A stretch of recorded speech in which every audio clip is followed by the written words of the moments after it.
At my birthday, my father said, "I wish you'd never been born." He had no clue what happened next. Okay, gather round, because I need to tell you a story. It's about the night my own father looked me in the eye at my 28th birthday dinner, with 43 people watching, and told me he wished I was never born. Can you even imagine? And what I did next made him call me 17 times in one night, begging. It was a cold kind of justice, but sometimes that's all you get. Before we dive into that, I need to take you back just 3 days before my birthday. That's when I accidentally stumbled onto the real reason my family was even throwing me a party. Now, to understand any of this, you need to understand the Meadows family. Or, more accurately, you need to understand my father, Gerald Meadows. He's 58. Broad shoulders, a voice that could fill a room, the kind of man who expects everyone to shift and rearrange themselves around him the moment he walks in. For as long as I can remember, he was the sun in our family's orbit. Every holiday table, every gathering, every single decision, it all revolved around Gerald. And nobody, not once, dared to question him. My mom, Emily, she died when I was just 8. Complications after a surgery, months after I was born. Even now, I barely understand it. But what I understood early on, what I felt in every silence, every skipped bedtime story, every side eye my father gave me when he thought I wasn't watching was that he blamed me. He never said it out loud then, not in so many words. He didn't have to. It lived in everything he didn't do. He didn't show up for my school plays. My drawings? They never made it to the fridge. When I got the flu in 4th grade, it was my grandmother, Eleanor, who drove 40 minutes to pick me up. Not him. Eleanor, she was my father's mother, and she was the only one in that house who ever made me feel like I had a right to exist. She called me my girl. She came to every single recital. She died 2 years ago, and honestly, some days I still reach for my phone to call her. After my mother passed, my father remarried. Linda Holt became Linda Holt Meadows. And she brought her daughter, Belle, from a previous marriage. Belle was 4 years younger than me, blonde, loud, and she instantly, permanently became the family favorite. I was moved to the smallest room upstairs. My mother's photos came down. Linda's went up. And that was just the beginning. 4 years ago, my father lost his job at a logistics company. Downsizing, they said. He never looked for another one. By then, I was already a registered nurse at the community hospital. We're talking 12-hour shifts, night rotations, the kind of tired that just settles deep behind your eyes and never leaves. So, when the first mortgage notice came, Gerald just left it on the kitchen counter, didn't say a word. Linda mentioned it at dinner like she was commenting on the weather. "Someone should probably handle that," she said, and she looked right at me. So I handled it. The mortgage, the electric, the water, property tax, homeowner's insurance, $2,800 a month, straight from my paycheck. I set up autopay just so I wouldn't have to think about it. I told myself it was temporary. Gerald would find work. Things would balance out. They didn't. Instead, Linda got comfortable. She discovered my credit card, had a supplementary card. One she'd somehow talked Gerald into authorizing. Soon, I started seeing charges I didn't make. A $300 coat for Belle. Shoes. A handbag. Then, 3 weeks before my birthday, a $1,200 designer bag. When I brought it up, Gerald shut me down in 4 words. "She's your sister, Tula." She wasn't, not really. But I'd stopped correcting him years ago. What kept me quiet? A promise. Eleanor, in her last weeks, held my hand and said, "Keep this family together, my girl. They'll fall apart without you." I believed her. I thought if I just kept paying, kept showing up, kept being the responsible one, eventually they'd see me. Eventually, my father would look at me and see something other than the daughter who cost him his wife. I was wrong. But that $1,200 bag? That was the first crack. 3 nights before my birthday, I got home from a double shift around 1 a.m. The house should have been dark, but it wasn't. A light bled from under the kitchen door, and I could hear voices. Low, deliberate. The kind people use when they don't want to be overheard. I stopped on the stairs, held my breath. Linda's voice came first, clear as glass. We announce it at her birthday. 40 people. If she says no in front of everyone, she looks selfish. If she says yes, problem solved. My father's voice, slower. And if she makes a scene, then you do what you should have done years ago, a pause. Cut her off. I press my back against the wall. My scrubs were still damp from work, but my hands were shaking, and it wasn't from the cold. They were talking about my savings. $52,000. 6 years of overtime, holiday shifts, skipped vacations. Every dollar I had that wasn't already draining into their mortgage, their electricity, and Linda's credit card charges. Belle was engaged. I didn't even know until that moment. And they wanted my money to pay for her wedding. Not asked. Wanted. Planned. Choreographed. Down to the audience. She owes this family, Linda said. Her voice had no hesitation. It's time to collect. I backed up the stairs, one slow step at a time. My heart was slamming so hard I was certain they could hear it. They didn't. I sat on my bed in that tiny room for 2 hours. I didn't cry. I stared at the ceiling and thought about every payment, every silent dinner, every time I swallowed the word no because I was afraid of what would happen if I said it. Something shifted that night. I didn't know what yet, but it was already moving. The next morning, I sat in my car in the hospital parking lot and made a phone call I'd been putting off for 2 years. Margaret Calloway, 64, estate attorney. My grandmother's closest friend for 3 decades. Eleanor had mentioned her name exactly once in her final days, in a voice so quiet I almost missed it. If you ever need to understand what I've left behind, Eleanor had whispered, call Margaret. I'd written the number on the back of a grocery receipt and tucked it into my wallet. It stayed there, untouched, through Eleanor's funeral, through 2 years of bills and silence, and a house that never felt like mine. Margaret picked up on the second ring. Tula Meadows, she said, like she'd been expecting me. Your grandmother told me you'd call eventually. I need to know what she left, I said. I think I need to know now. Come to my office. There are things your grandmother wanted you to know when you were ready. She paused. Are you ready? I think so. Then I'll have everything prepared. I scheduled the appointment for the following week, after the birthday dinner. Whatever was coming, I needed to get through Saturday first. That afternoon, Belle found me in the kitchen. She held up her left hand, wiggling a diamond ring I'd never seen before. You're going to help with my wedding, right? She smiled. Dad says you have some savings. I looked at the ring. I looked at her face. She wasn't being cruel. She genuinely believed I existed to fund her life. That was worse. We'll talk about it later, I said. I didn't know what Margaret had for me. But I knew one thing. Whatever Eleanor left behind, she left it for a reason. My grandmother was a careful woman. Very careful. Let me tell you what $52,000 means when you're a nurse. It means 6 years of picking up every holiday shift nobody wanted. Christmas. Thanksgiving. New Year's Eve. It means eating leftovers from the break room instead of going out. It means driving a car with 200,000 miles on it because the monthly payment on a new one would slow the savings down. That money was supposed to be my way out. A down payment on a small place of my own. A life that didn't revolve around autopay transfers to a house where nobody thanked me.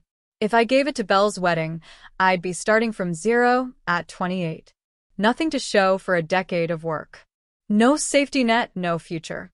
Just a pretty reception I helped pay for and a seat at the back of the church. But here's the thing that burned the most. It wasn't just the money. It was the pattern. When I was 18, I applied for a nursing scholarship, full tuition. I got accepted. The letter arrived in a white envelope addressed to me, and I never saw it. I found out 2 years later by accident, when a former teacher mentioned it at a grocery store. Didn't you take that scholarship, Tula? You were the top candidate. I went home and searched. Found the opened envelope in my father's desk drawer, shoved behind old tax forms. He'd read it. He never told me. When I confronted him, he didn't even flinch. You weren't ready, he said. You would have failed. I paid my own way through nursing school. Loans. Night shifts at a diner. 3 years of sleeping 4 hours a night. Every time I built something, he found a way to take it. This time, I decided to stop handing him the hammer. In the Meadows family, Gerald was the oldest brother. That meant something. In our family, the oldest didn't just lead. He narrated. He decided who was generous and who was selfish, who was loyal and who was difficult. The rest followed because it was easier than fighting. My Uncle Roy was the only person who ever pushed back. He's Gerald's younger brother, a carpenter. Quiet guy, hands like sandpaper, the kind of man who says 10 words where other people say 100. 5 years ago at Thanksgiving, Roy looked across the table and said, "Gerald, you're too hard on that girl." That was it. One sentence. Gerald didn't yell. He simply stopped inviting Roy to anything. Stopped returning his calls. Within 6 months, Roy was erased from every family gathering like he'd never existed. That's what I was facing. Not just my father, but the entire architecture of a family built around his version of events. 2 days before the party, Linda started making calls. I know because I heard her from the hallway on speakerphone, cycling through aunts and cousins with the same rehearsed script. Tula's been so difficult lately. She won't help with anything. Gerald gives, and she just takes. She called Aunt Patricia, Cousin Hannah, even my father's old college friend. Planting seeds. Framing the story before I ever got a chance to tell mine. Then my phone rang. It was Aunt Patricia. "Honey, what's going on? Your father says you've been giving them a hard time." I stood in my room, phone pressed to my ear, and realized the trial had already happened. The verdict was in, and I hadn't even been allowed to testify. I was walking into that birthday dinner already convicted. The only question was whether I'd accept the sentence. The night before my birthday, I stood in the bathroom and looked at myself in the mirror for a long time. Dark circles under my eyes from a 56-hour work week. Hair pulled back in a knot I hadn't bothered to fix. My scrub still smelled like antiseptic. This is what a person looks like when they've been hollowed out slowly, I thought. Not by one event, but by 1,000 small ones. 1,000 moments where someone said, "You're not enough," without ever using those words. Linda's voice carried through the wall. She was on the phone again. I could hear the tiny echo of speakerphone from the master bedroom. She's always been jealous of Belle. You know how it is.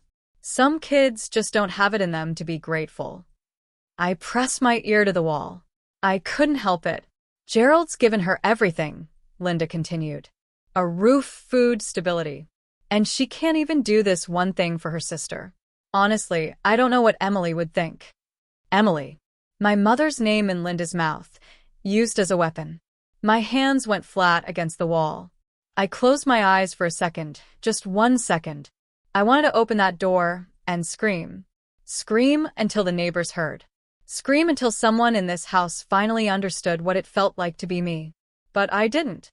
Because screaming was what they expected. Screaming was what Linda had prepped 43 people to witness. The dramatic, ungrateful stepdaughter making a scene. I stepped back from the wall, sat on the edge of my bed, and I thought about something Eleanor used to say. "Quiet strength, my girl. Let them shout. You just keep standing." So that's what I did. I picked out a dress for my birthday, and I stood. Saturday evening. Rossini's.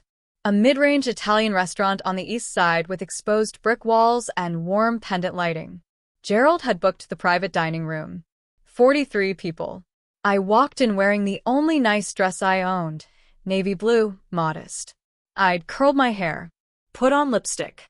For the first time in months, I wanted to feel like someone worth celebrating. The room buzzed with conversation. White tablecloths, candles in glass holders. A banner stretched across the back wall. "Happy birthday, Tula." Someone had even ordered a cake. Chocolate, my favorite. For a moment, just a fleeting moment, I let myself believe it was real. Then I noticed the seating. The main table, the one directly under the banner, had 5 chairs. Gerald at the head. Linda to his right. Belle next to Linda. Derek Collins, Belle's fiancé, beside her. And one empty seat for Gerald's college friend. My name was on a place card at a smaller table near the kitchen door. At my own birthday dinner. I picked up the card and sat down without a word. People greeted me as they passed. Quick hugs. "Happy birthday, sweetheart." but the conversations always drifted. Belle, show me that ring. When's the wedding? Linda, you must be thrilled. I watched from my table, sipping water, smiling when someone glanced my way. Then Gerald stood. He tapped his glass with a butter knife. The room quieted. He picked up the small wireless microphone the restaurant had provided. He looked out at 43 faces. He smiled. Tonight is special, he began. Not just because of Tula's birthday. My chest tightened. But because we have a very exciting announcement. He turned toward Belle, his whole face lit up. And I understood right then that this party had never been for me. Our beautiful Belle, Gerald said into the microphone, is engaged. The room erupted. Applause. Squeals. Chairs scraped back as people stood to hug Belle.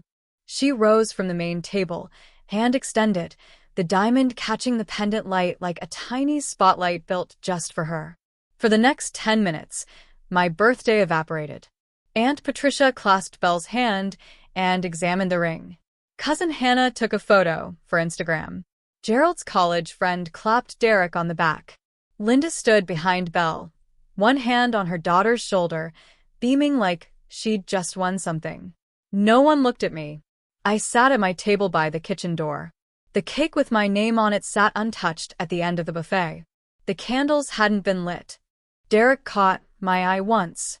He was standing slightly apart from the circle around Belle, his jaw tight. He gave me a look I couldn't quite read. Not pity, exactly. Something closer to recognition. Like he saw what was happening but didn't know what to do about it. Then the room settled. People returned to their seats. Gerald stayed standing, microphone still in hand.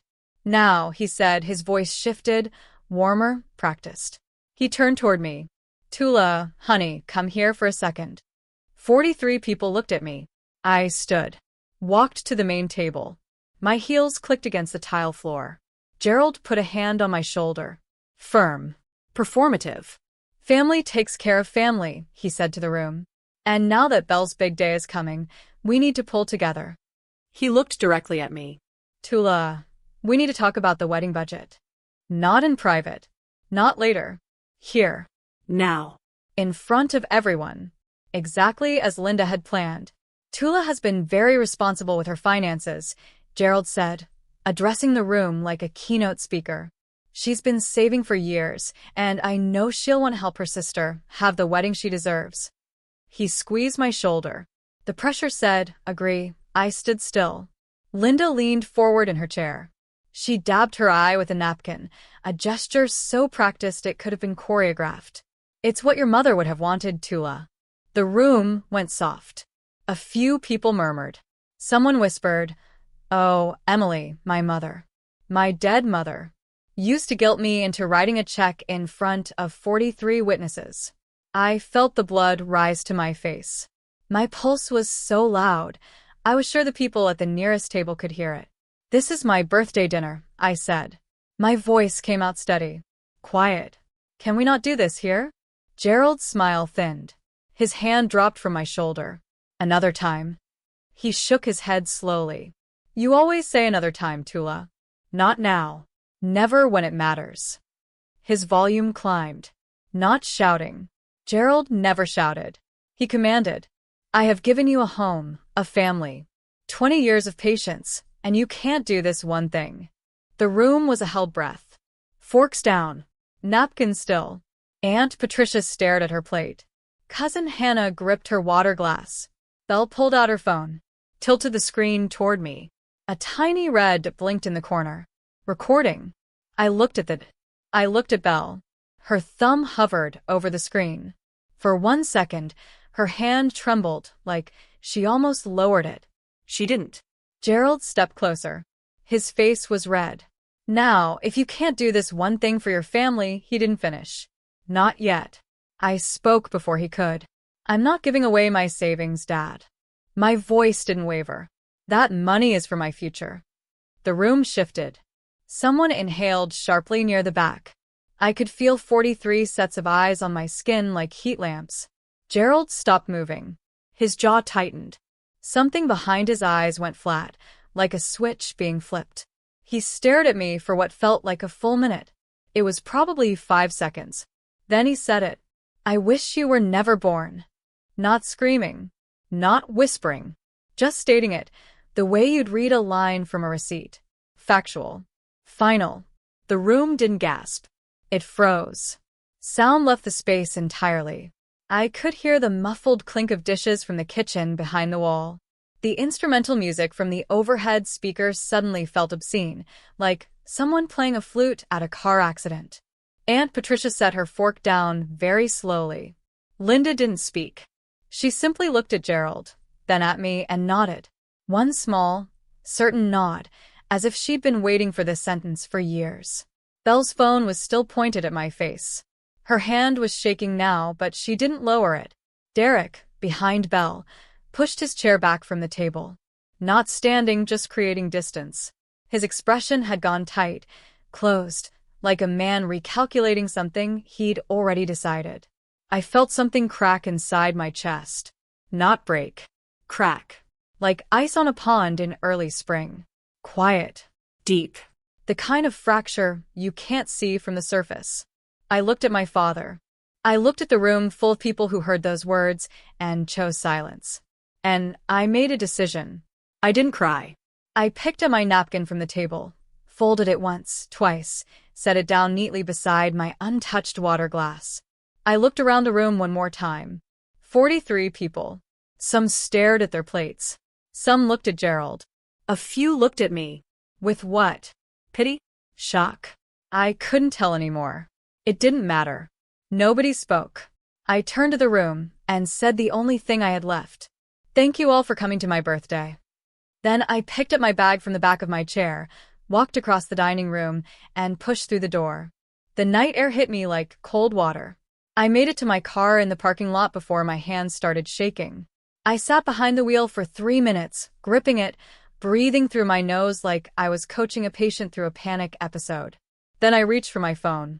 One contact. One call. Margaret Calloway picked up on the first ring. At 10:15 on a Saturday night. Margaret, I said, I want to come in tomorrow. I'm ready. A pause. Then her voice, calm, unsurprised, like she'd been keeping a seat warm. I'll have everything prepared, Tula. 9 a.m. I hung up. I didn't know what everything meant yet. I didn't know what Eleanor had left behind or why Margaret had been waiting for my call for 2 years. All I knew was that my grandmother had never done anything without a reason. She was deliberate about her recipes, her garden, her Sunday phone calls.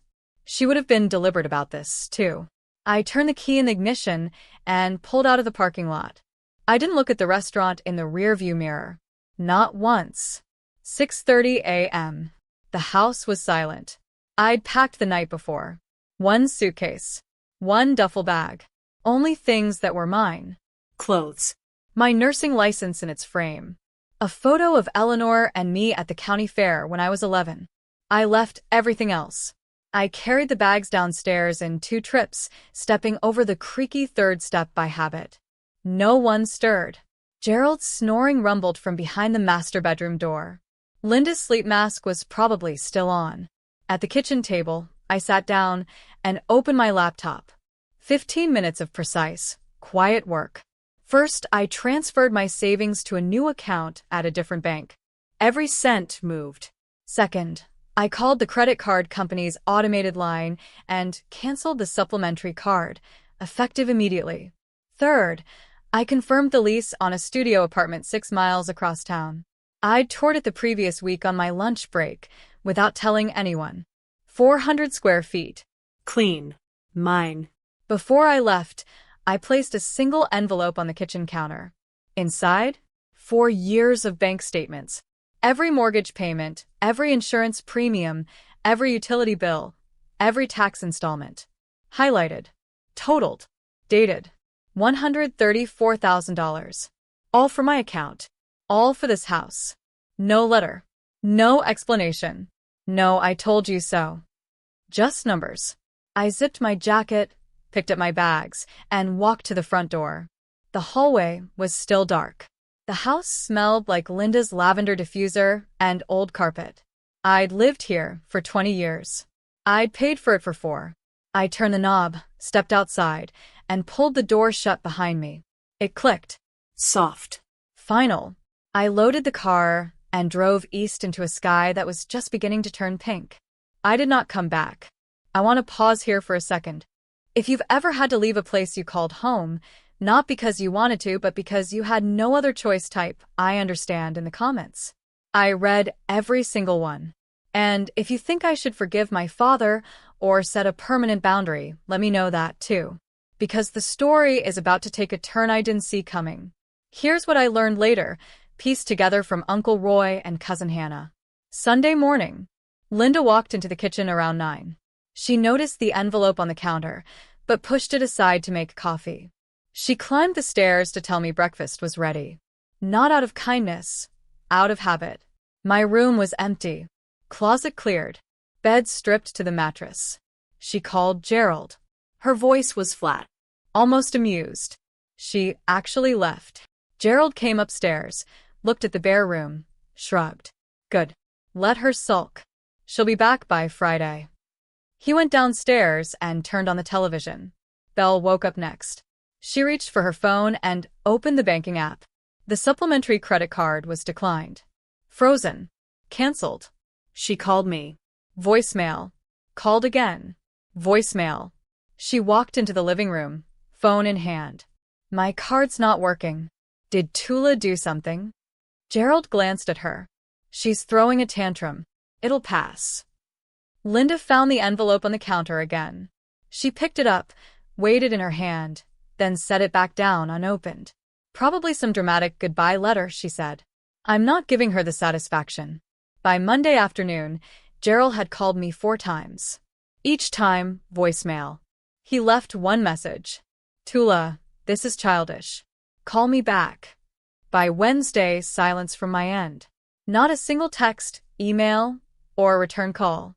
Gerald told Aunt Patricia I was going through a phase. He told his college friend I was being emotional about the birthday thing. He told Roy. Actually, he didn't tell Roy anything. They still weren't speaking.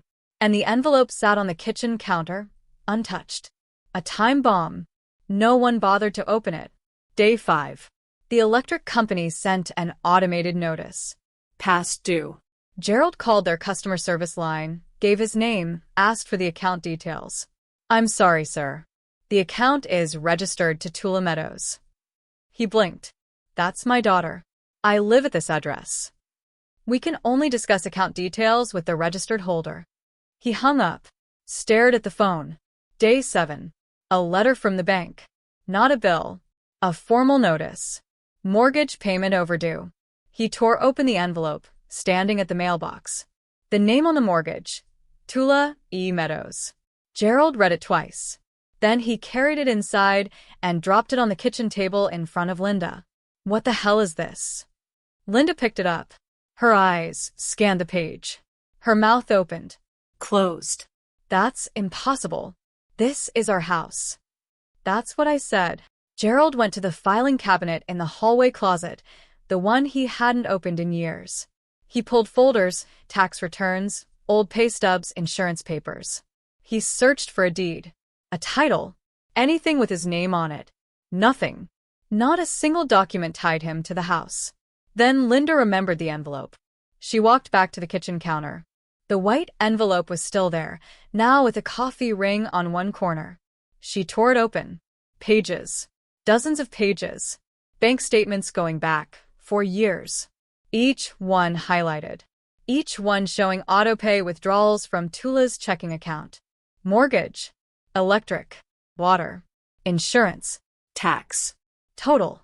$134,000. Linda sat down. She didn't speak for a long time. Gerald stood behind her, reading over her shoulder. His face had gone gray. But they still didn't know the worst part. The house wasn't just in my name because of payments. It had never been in Gerald's name. Not once. Gerald did what Gerald always did when he lost control. He picked up the phone and started narrating. Within 24 hours, half the family had heard his version. Tula walked out. Tula canceled the credit card. Tula stopped paying bills. She's punishing us because she didn't get enough attention at her birthday. Some people believed him. They always had. But something was different this time. Some people remembered that night at Rossini's. They remembered Gerald's face when he said those words. They remembered the silence that followed. And they remembered that not a single person in that room, including themselves, had stood up. Cousin Hannah called me on a Thursday evening. I almost didn't answer, but Hannah and I had been close once, before Gerald's gravity pulled everyone into his orbit. Tula, what's going on? Your dad says you're trying to punish them. I leaned against my kitchen counter. My kitchen counter. In my studio apartment, where the only sounds were mine.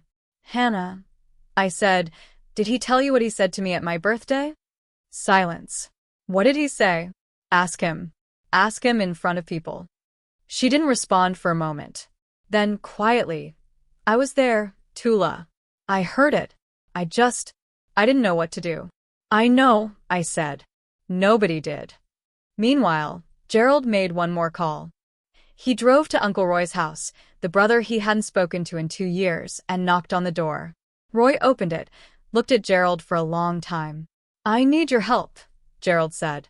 Tula's gone off the deep end. Roy leaned against the door frame. Gerald, did you really say that to her at her birthday? Gerald's jaw tightened. She provoked me. Roy shook his head slowly. A father doesn't say that. Not to his child. Not ever. And he closed the door. He found me on a Tuesday. I don't know how. I suspect he called the hospital, and someone mentioned seeing me near the east side. Or maybe he drove around until he spotted my car. Either way, I came home from a shift to find Gerald Meadows standing outside my apartment door. Arms crossed, jaw set, looking like a man about to deliver a performance, not an apology. I unlocked the door, stood in the frame, didn't step aside. You need to come home, he said. This has gone far enough. I looked at him. My father, 58 years old, gray at the temples. The same broad shoulders. The same voice that used to fill every room. But standing in my hallway under fluorescent lighting, he looked smaller than I remembered. You told me you wished I was never born, I said. In front of 43 people. On my birthday. I was upset. You were being difficult. Saying no to giving away my savings is not being difficult. It's being an adult. His nostrils flared. I'm your father. Then act like one. We stood there, 3 feet apart. The hallway smelled like someone's dinner. Garlic, onion. Something warm that had nothing to do with either of us. You can't just leave, he said. His voice dropped. Not softer. Thinner. Bills are piling up. The mortgage is late. Linda is not my responsibility, I said. Neither is Belle. Neither is the house. I paused. You told me you wished I was never born. I'm simply granting your wish. I closed the door gently. No slam. No dramatic exit. Just a soft click and the sound of his breathing on the other side. He stood there for a while. I know because I watched the shadow of his shoes under the door. Then he left. But he didn't know what was coming next. 2 weeks after I left, Gerald called a family meeting. He chose the community center attached to our church. A beige room with folding chairs, buzzing overhead lights, and a coffee urn that was always either empty or burned. About 30 people came. Aunts, uncles, cousins. Some I hadn't seen since Eleanor's funeral. Gerald stood at the front like he was conducting a town hall. Linda sat in the first row, tissue in hand. Belle sat beside her, arms folded, phone face down on her lap for once. I asked everyone here, Gerald began, because we have a family situation that needs to be addressed. He launched into his version. Tula abandoned the family. Tula canceled the credit card. Tula stopped paying the bills. Tula is punishing all of us because of a misunderstanding at dinner. Linda dabbed her eyes on cue. A few people nodded. A few shifted uncomfortably. Aunt Patricia kept her eyes on the floor. Gerald built to his closing argument. All I'm asking is that someone talk sense into her. She's hurting this family. That's when Uncle Roy stood up. He'd been sitting in the back row, quiet, arms on his knees. No one had expected him to come. Gerald certainly hadn't invited him, But Roy had heard about the meeting through Cousin Hannah, and he drove 40 minutes to be there. "Gerald," Roy said, his voice level, Carpenter steady. "Before you say anything else, did you invite Margaret Calloway?" Gerald frowned. Who? "Why would I?" The side door opened. Margaret Calloway stepped in. 64 years old. Gray blazer. Reading glasses on a chain around her neck. A leather portfolio under her arm. She nodded once at Gerald. "Mr. Meadows, I'm here on behalf of your daughter." She paused. "And your mother." The room went dead silent. Margaret didn't rush. She set her portfolio on the folding table at the front of the room, opened it, and removed a single document in a clear plastic sleeve. "My name is Margaret Calloway. I'm an estate and real estate attorney. I was Eleanor Meadows' legal counsel for 23 years, and her friend for longer than that." She placed the document flat on the table. 2 years before her passing, Eleanor Meadows executed a legal transfer of the property at 412 Bowood Lane to her granddaughter, Tula Eleanor Meadows. The transfer was notarized, recorded with the county, and is fully binding. She slid the document forward. The deed, clear as daylight. Gerald stared at it. His face didn't move. "That's impossible," he said. "That is my house." Margaret looked at him over her reading glasses. "Your name has never been on the deed, Mr. Meadows. Your mother purchased the home in 1987. She chose who would inherit it." The room erupted in murmurs. Chairs creaked. Someone whispered, "Oh my God." Linda shot to her feet. "That can't be right. We've lived there for..." "You've lived there as permitted occupants," Margaret said. "Not as owners." Gerald's hands gripped the edge of his chair. "My mother would never do this behind my back." Roy stood again. He'd been quiet until now. "She did, Gerald." His voice was low but firm. "I was there. I witnessed the signing." The room turned to Roy. 30 faces, recalculating. Gerald stared at his brother. "You knew." "Mom asked me to be there. She said you'd understand eventually." Roy swallowed. "She also said you probably wouldn't." Gerald opened his mouth. Nothing came out. Linda grabbed Belle's arm. Belle shook her off, and Margaret calmly reached into her portfolio for the next set of documents. "In addition," Margaret continued, unclipping a thick stack of highlighted pages. "Over the past 4 years, Tula Meadows has personally paid the full mortgage, homeowner's insurance, property tax, and all utilities for the property at 412 Burwood Lane." She spread the statements across the table like a dealer laying out cards. Mortgage, $1,400 per month. Insurance, $380 quarterly. Property tax, $4,200 annually.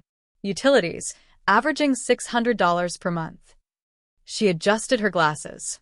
Total personal expenditure, approximately $134,000. All documented. All from Tula's individual checking account. The room didn't erupt this time. It sank. The kind of silence where you can hear someone swallow 3 rows back. Aunt Patricia, the woman who had called me to ask why I was giving my father a hard time, pressed her hand over her mouth. Cousin Hannah stared at the table.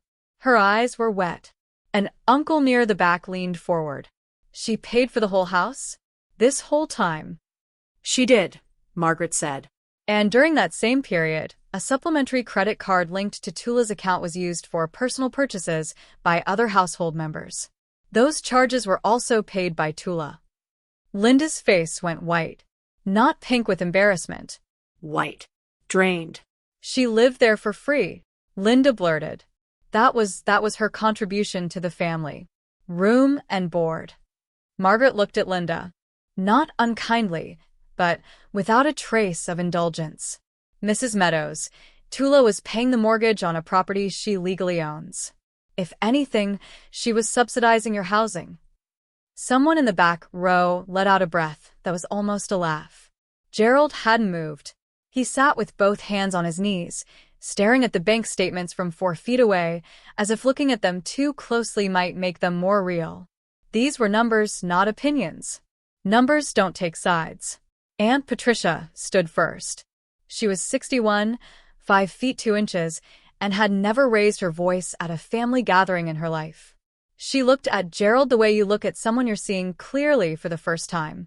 "Gerald," she said, "you stood in that restaurant and told that girl you wished she was never born. The girl who paid for your roof." Gerald didn't answer. Cousin Hannah spoke next, her voice cracking. "I called her. I called Tula and accused her of being selfish. She didn't even defend herself. She just asked if I knew what you said." Uncle Ray, Gerald's cousin from Ohio, crossed his arms. Eleanor knew. She saw this coming. That's why she did what she did. Gerald tried to regain the room. He straightened in his chair, squared his shoulders, and used the voice that had controlled this family for decades. "This is a family matter, Margaret. I think you should leave." Margaret closed her portfolio with one smooth motion. "I was asked to present a file. The file has been presented." She nodded once. "Good evening." She walked out the side door. No drama. No final word. Just a woman who had done exactly what she came to do. The door clicked shut. Gerald looked around the room. 30 faces. Not one of them was on his side. Roy sat back down, arms folded. Patricia shook her head. Hannah wiped her eyes. Linda grabbed Belle's wrist. "We're leaving." Belle pulled her arm free. "No," Belle said. It was one word. Quiet. But Linda's head snapped toward her daughter, like she'd been slapped. "Belle." "I said no, Mom." It was the first time I'd ever heard Belle refuse Linda anything. I wasn't in that room, but Roy told me about it later. And when he described that moment, even he sounded surprised. "I want to ask you something real. If you were in my shoes right now, knowing everything you know, would you give Gerald a second chance? Or would you draw the line for good?" Type second chance or boundary in the comments. I read every single one, and I'd love to hear your take. Now, let me tell you what I decided because it wasn't simple. 2 days after the family meeting, Margaret sent a formal letter to Gerald and Linda. A 60-day notice to vacate the property at 412 Burwood Lane. It was typed on firm letterhead, sent certified mail. Every line was legally precise, procedurally clean, and completely within my rights as the property owner. I didn't send it myself. I didn't attach a personal note. Margaret handled it the way she handled everything, correctly. That night, Gerald called me 17 times. Calls 1 through 10 were angry. I know because I listened to the voicemails the next morning, in order like chapters of a book I already knew the ending to. "You think this is funny? This is my family's house. You ungrateful." Click. Calls 11 through 15 shifted. Harder to listen to. The anger started to crack, and underneath it was something thinner. Desperation. "Tula, we can talk about this. Just tell Margaret to pull the letter back. I'll apologize. Is that what you want?" Call 16 was silence. 28 seconds of breathing. Then he hung up. Call 17. The last one. Gerald's voice stripped of everything. No authority. No performance. "Tula, please. Where are we supposed to go?" I sat on the edge of my bed in my studio apartment, morning light through the window, a mug of coffee going cold on the nightstand. I played that last voicemail twice. I didn't feel victory. I didn't feel satisfaction or vindication or any of the things people think you're supposed to feel when the person who hurt you finally breaks. I felt something quieter. Like setting down a bag I'd been carrying for 20 years and realizing how badly my shoulders ached. I saved the voicemail, closed my phone, and went to work. I had a 12-hour shift. Patients needed me. That hadn't changed. 3 days later, Belle called. I almost didn't pick up, but something made me tap the green button. Maybe the memory of her pulling her arm away from Linda in that church room. Maybe curiosity. "Tula." Her voice was thick, congested. She'd been crying. "Please, can we just talk? If we lose the house, my wedding, everything, it's all falling apart. Can you tell Margaret to stop?" I leaned against my kitchen counter. Outside, a neighbor's kid was riding a bicycle in circles. The normalcy of it felt surreal. "Belle, did you watch the video you recorded that night?" Silence. "What video?" "At the restaurant." You pointed your phone at me while Dad said those words. You didn't put it down. You didn't say, Dad, stop. You just recorded. More silence. Longer this time. I didn't mean, I know, I said. That's exactly the problem. You never mean anything. Things just happen around you, and you let them. I could hear her breathing, ragged, uneven. I'm not doing this to punish you, Belle. I need you to understand that. I'm not punishing Dad. I'm not punishing Linda. I am done being the person who sacrifices everything so everyone else is comfortable. But where will we? That's not my question to answer anymore. A long pause. I could hear Linda's voice in the background, muffled, urgent, coaching Belle on what to say next. I have to go, I said. Tula, wait. Belle, I wish you well. I really do. But this conversation is over. I hung up, set the phone face down on the counter. It was the gentlest ending I could offer, and it was still one of the hardest things I've ever done. But it wasn't the last call I received that week. The call came on a Friday evening. I didn't recognize the number. Almost let it go to voicemail. But I'd had enough voicemails for one lifetime, so I answered. Tula, this is Derek. Derek Collins, Belle's fiancé. We'd never spoken one-on-one before, not once. I know this is unexpected, he said. His voice was careful, measured, like a man who'd spent days rehearsing this call. I wanted to say something, and I think I owe it to you to say it directly. I'm listening. I was there that night at the restaurant. I saw what happened. A breath. I should have said something. I should have stood up. I didn't. And I'm sorry. I stared at the wall of my apartment. A crack ran along the plaster near the ceiling. I'd been meaning to mention it to the landlord. Thank you, Derek. There's more. Another pause. I've been watching how your family treats you. Not just that night, the months before. The way Linda talks about you when you're not in the room. The way Gerald takes credit for things I now know you paid for. His voice tightened. Honestly, Tula, I'm rethinking a lot of things. My chest ached. Not from pain. From something rarer. Recognition. That's between you and Belle, I said softly. I know it is. But I wanted you to know someone in that room saw you. And what your father did was wrong. For the first time, since the night of my birthday, my eyes stung. I blinked hard, twice. Thank you, I said again, and I meant it in a way I couldn't fully explain. We said goodbye. I sat very still for a while. Someone saw me. After all of it, someone actually saw me. Week 3. Gerald and Linda moved out of 412, Burwood Lane. Not because the 60 days were up. They had time left. But because the mortgage was past due, the electric bill was in collections, and Gerald couldn't bring himself to call me and ask for help paying for a house he now knew wasn't his. Uncle Roy took them in. He set up the spare bedroom, made space in the garage for Gerald's boxes, cooked dinner the first night without saying much. That was Roy. Practical before emotional. But he had one rule. You can stay, he told Gerald, but you don't speak her name like that under my roof. Gerald nodded. He didn't argue. According to Roy, it was the first time in decades that Gerald accepted a condition from his younger brother without pushback. The wider family knew everything now. Margaret's presentation at the church had traveled through the Meadows network like a shockwave.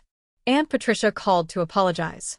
Cousin Hannah sent a long text that ended with, I should have spoken up that night. I'm sorry I didn't. 4 or 5 other relatives reached out. Some awkward. Some tearful. Some just short messages. Thinking of you. Linda, meanwhile, tried a different strategy. She posted on Facebook a long, emotional status about being forced out of our home by a vindictive stepdaughter. She tagged 6 family members and added a crying emoji. It lasted 2 hours. Cousin Hannah replied with a screenshot of the bank statements. Names and account numbers blacked out, but the total's clear. 23 people saw it before Linda deleted the entire post. Belle's social media went dark. Her Instagram, which usually posted 3 times a day, showed nothing for the first time in years. The silence from that corner was louder than anything she'd ever posted. Margaret delivered the second envelope on a gray Wednesday morning. She'd been holding it for 2 years, sealed, handwritten, with instructions from Eleanor that were specific down to the timing. Give this to Gerald only after he learns the truth about the house. Eleanor had known. She'd known how this story would unfold. Maybe not the details, but the shape of it. The inevitability. Roy told me later what happened. Gerald was alone in Roy's spare bedroom. Margaret had dropped the envelope at the front door with Roy, who carried it upstairs and set it on the dresser. "From Mom," Roy said. "Margaret says she wanted you to have it when you were ready." Gerald stared at the envelope for an hour before he opened it. The letter was 2 pages. Eleanor's handwriting, neat, slanted slightly to the right, the way she wrote recipe cards and birthday notes. I never read the full thing. Gerald never showed it to anyone. But Roy saw him afterward, and the parts Gerald eventually repeated in fragments over weeks were enough. Eleanor wrote that she loved her son. She also wrote that she'd watched him punish a child for a grief that was never that child's fault. "You blame her for Emily's death," she wrote. "But Emily died loving both of you. Don't punish the living for the grief of losing." She explained why she gave the house to me. Not as punishment, as protection. Tula is the only one in this house who knows how to love without keeping score. She's also the only one who would never ask for what she deserves. So, I'm making sure she has it, whether she asks or not. Gerald sat in that room for a very long time. When he came downstairs, his eyes were red. He didn't say a word. He called me 2 weeks later. I almost didn't answer. I'd gotten used to silence by then. The good kind. The kind that belongs to you because no one is filling it with demands. But I picked up. I don't entirely know why. Maybe because it was the first time he'd called just once, at a normal hour, without following up 17 more times. "Tula. Dad." A long pause. I could hear Roy's house in the background. A clock ticking. Something humming. A refrigerator, maybe. "I read Mom's letter," he said. I waited. "I don't," he stopped. Started over. His voice was rough, unsteady, like he was speaking a language he hadn't used in years. "I don't know how to fix this." I pressed the phone against my ear, closed my eyes. "I'm not asking you to fix it, Dad. I'm asking you to stop breaking it." He didn't respond right away. When he spoke again, it was barely above a whisper. "Can I see you?" "Not yet." "When?" "I don't know. Maybe someday. But only if things are actually different. Not performed different." Silence then. "Okay. No fight. No lecture. No after everything I've done for you. Just, okay." We stayed on the line for another 10 seconds without speaking. Then I said goodbye. And I hung up. I stood by the window in my apartment. The sun was setting behind the buildings across the street, turning everything gold and long-shadowed. I wasn't forgiving him. I want to be clear about that. Forgiveness isn't a phone call. It's not a single moment. It's a process that requires evidence, not just words. And I hadn't seen evidence yet. But I'd heard something in his voice I'd never heard before. Not an apology. Something smaller. Something that might in time grow into one. Or it might not. And I'd be okay with that, too. 3 months later. My apartment is 400 square feet. The hot water takes 90 seconds to warm up. The walls are thin enough that I can hear my neighbor's cat meowing at 5 a.m.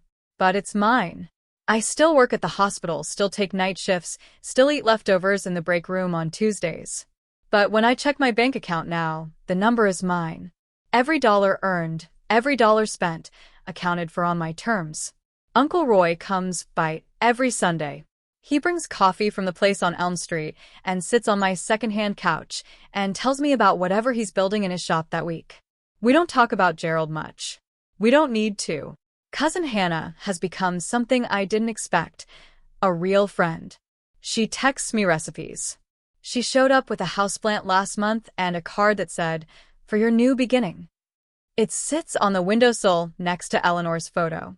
That photo, Eleanor and me at the county fair the summer I turned 11, is hanging on the wall across from my bed.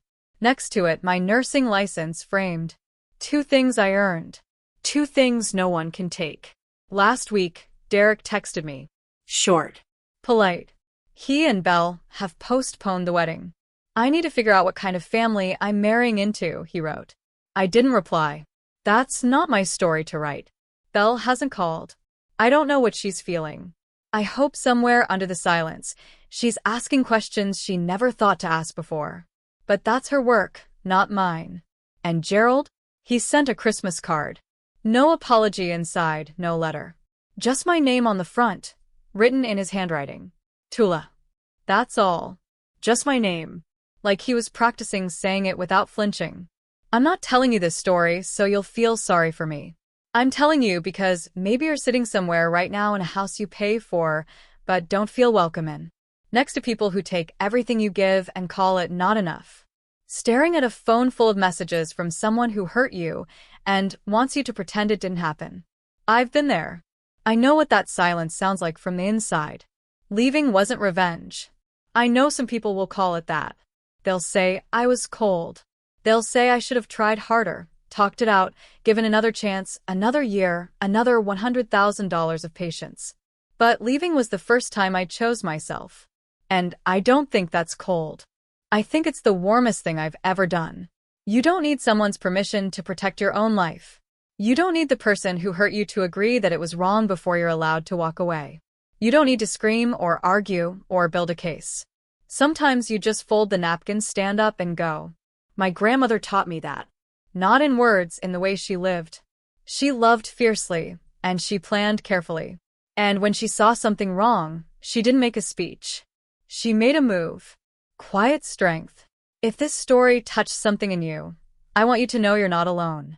And you don't have to stay in a room where no one sees you just because it's the only room you've ever known. There are doors. And they're yours to open. Leaving wasn't revenge. Leaving was the first time I chose myself, and I'd make the same choice again, every single time. If you stayed until the very end, thank you sincerely. Now I want to know, do you think Gerald has really changed, or is it just temporary regret? Type changed or temporary in the comments. I read every single one, and I'll heart the ones that make me think.